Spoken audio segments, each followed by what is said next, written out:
Welcome to Samba Samba. Enjoy the video. You'll begin by assembling what replaces NFC, a Bluetooth low-energy link, QR codes, or sound-based handoffs. Once done, enable Bluetooth and open the QR and BLE apps.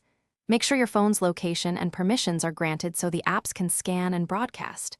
Prepare a printed QR or a small BLE beacon you can configure. This is your stand and tag. You're not emulating secure payments, you're achieving short-range data exchange. Now perform a quick test transmit to confirm basic connectivity. You'll now configure how data moves. First, choose the payload type, a short URL, vCard, or one-time token. Smaller payloads transfer faster. Next, set BLE advertising to a 100-200 ms interval and pick a unique service UUID so receivers find your broadcast quickly. Then create a high-contrast QR for visual exchange. Use short links to avoid long scans. Once configured, run parallel tests.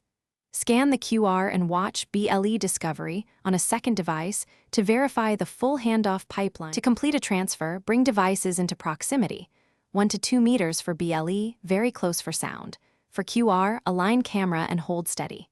Once the receiver accepts the payload, validate the content immediately.